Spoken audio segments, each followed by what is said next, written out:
Hello everyone, कैसे हैं आप सब। आई होप आप सब बढ़िया होंगे। So welcome and welcome back to my channel which is decent Jatni blogs. जो किसे की न मन रे वो जाट हो शहर, जो जाट की न मन रे वो हो जाटनी। तो आज का व्लॉग जो होने वाला है वो होने वाला है बारात का। पूरा जो बारात आई थी, ब्राइड कैसी लग रही थी और ये सारी चीज़ें होने वाली हैं। क्योंकि अभी तक मैंने जो है सगाई तक का व्लॉग डाला है। सगाई हो गई, भात हो गया, डीजे नाइट हो गई, ये सारी चीज़ें डाली है।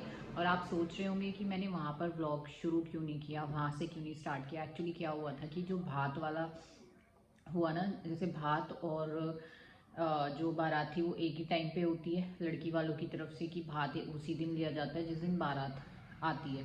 तो भात का टाइम था 1:30 से 2 बजे तक का था कि हो जाएगा, बट ढोल वाले थोड़ा लेट हो गए थे। इनफैक्ट बहुत ज़्यादा लेट हो गए थे। उनका टाइमिंग 1-1:30 बजे तक का था कि 1-1:30 बजे तक सारी चीज़ें हो जाएंगी, बट वो लोग 3-3:30 बजे के आसपास आए थे। 2-2.5 घंटे वो लेट थे। तो उस वजह से क्या हुआ कि सब कुछ जो है बहुत जल्दी जल्दी हो गया। तो भात वाला तो मैंने रिकॉर्ड कर लिया था उसी टाइम पे, बट जो बारात वाला है वहाँ पे मैं रेडी वगैरह हुई तो बहुत ज़्यादा लेट हो गए थे। और इसीलिए 1-1:30 बजे तक का ये था कि लड़की को मतलब पार्लर भी चली जाएगी ब्राइड और सारी चीज़ें हो जाएंगी। 2:30 बजे तक सब कुछ रैप अप हो जाएगा। बट वो स्टार्ट ही 3 बजे हुआ था और भात लेते लेते हो गए थे, बज गए थे 5 से 5:30 बज गए थे।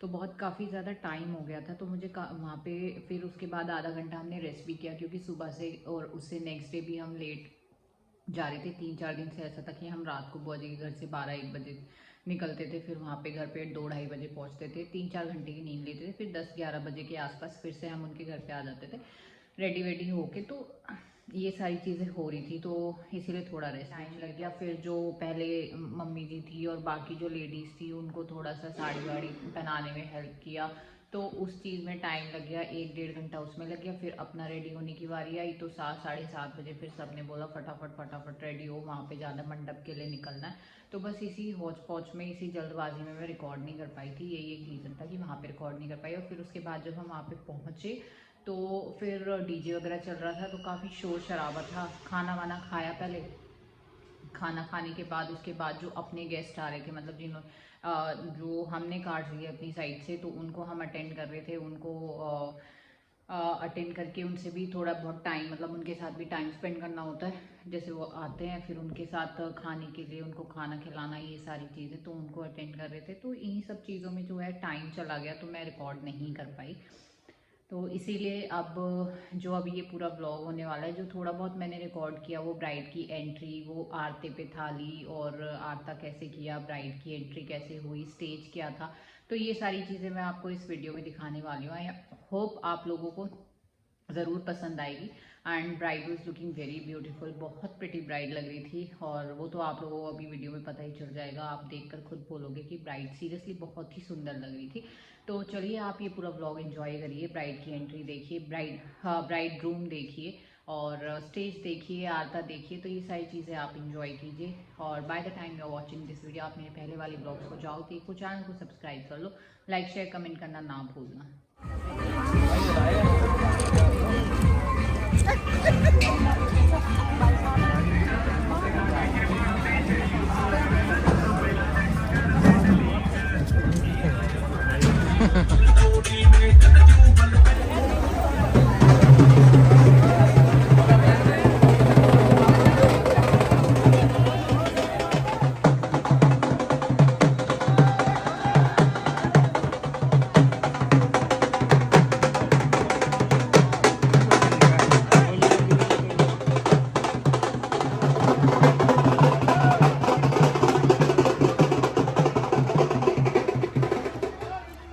पिछोला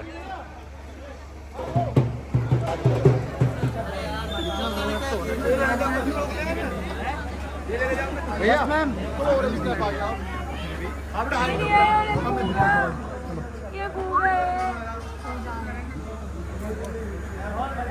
कैसा लग रहा है? ओके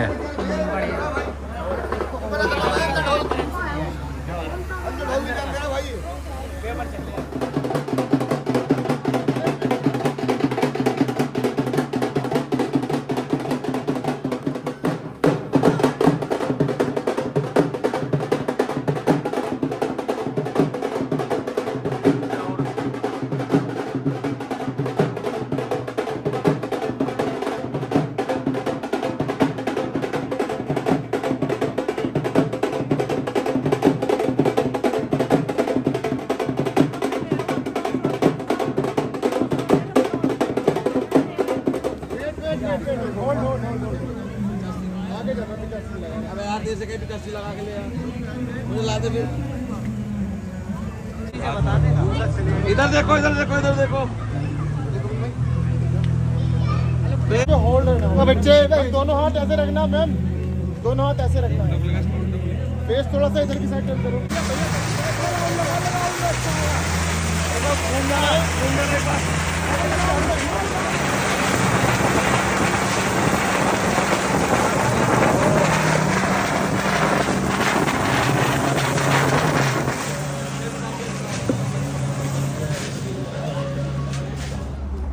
थोड़ा पीछे हो जाइए, थोड़ा सा पीछे, क्लोज आइए थोड़ा सा। भैया सामने, ओके यहाँ पे देखेंगे, ऐसे रहेंगे, होल्ड होल्ड होल्ड होल्ड।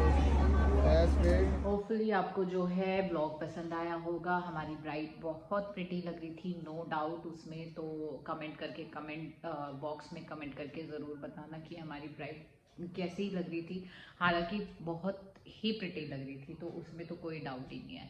तो और विदाई का फिर अगेन मैंने शूट नहीं किया। विदाई मैंने रिकॉर्ड इसलिए नहीं की क्योंकि वो एक बहुत ज़्यादा इमोशनल मोमेंट था। तो वहाँ पर सारे के मतलब सब बहुत ज़्यादा इमोशनल थे। एंड इनफैक्ट मेरी आंखों में भी आंसू आ गए कि मतलब होता है यार, ये जो मोमेंट होता है ना, हल्दी मेहंदी हो गया और ये विदाई वाला तो बहुत ज़्यादा इमोशनल मोमेंट होता है एक मदर के लिए और एक फादर के लिए। बहुत इमोशनल मोमेंट होता है। तो इसीलिए मैं विदाई मैंने रिकॉर्ड नहीं की, क्योंकि हर चीज़ रिकॉर्ड करना मतलब हर चीज़ जो है सिर्फ रिकॉर्ड करने के लिए नहीं होती। कुछ चीज़ें जो होती हैं वो फील करने के लिए भी होती हैं। इमोशंस थे वहाँ पे सबके सब मतलब ब्राइड भी बहुत ज़्यादा रोई, ब्राइड बहुत ज़्यादा।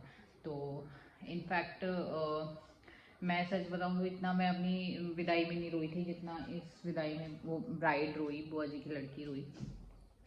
क्योंकि होता है बहुत ही इमोशनल था, तो इसलिए मैं वहाँ पे रिकॉर्ड नहीं किया।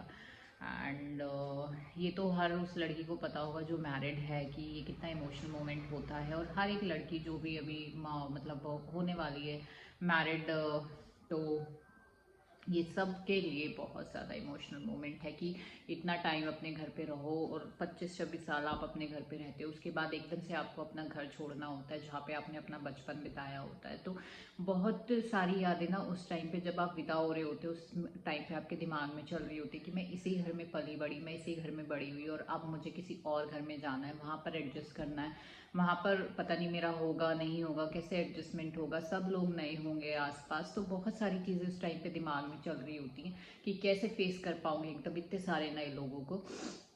क्योंकि मेरे टाइम मतलब मेरी विदाई के टाइम पे मेरे दिमाग में यही सारी चीज़ें चल रही थी कि इतना टाइम मुझे अपने घर में रहते हुए हो गया और एकदम से आप चले जाते हो किसी और घर में। तो बहुत टफ है लड़कियों के लिए, इसलिए लड़कियां बहुत ब्रेव होती हैं। लड़कियों की लाइफ इजी नहीं होती है, बहुत चैलेंजिंग होती है, बहुत ज़्यादा बाउंड्रीज, बहुत ज़्यादा चैलेंजेस के बावजूद वो इस लाइफ को जो है खुशी खुशी जीती हैं। तो सब लड़कियों को जो है ना सच में जिसे कहते हैं ना hats off to all girls की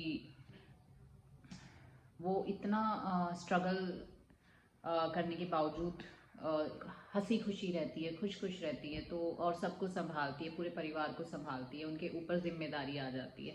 जहाँ वो एक पहले इंडिविजुअल होती है, वहाँ शादी के बाद उनके ऊपर इतनी जिम्मेदारियाँ आ जाती हैं कि और वो बखूबी निभाती भी हैं उन जिम्मेदारियों को कि हर एक को खुश रखना, कि ये नाराज़ ना हो जाए, वो ना हो जाए। तो वो सारी चीज़ें करती है। तो लड़कियों की लाइफ भी इजी नहीं होती, हालांकि लड़कों की लाइफ भी इजी नहीं होती, मैं मानती हूँ, बट लड़कियाँ भी इक्वली उनकी लाइफ भी इजी नहीं होती है। तो चलिए अभी इस ब्लॉग को मैं यहीं पर एंड करती हूँ। Till then do like share and comment, bell icon के बटन को जरूर प्रेस कर लिया करो सो दैट आपको टाइम की नोटिफिकेशन मिलती रहे। धन्यवाद।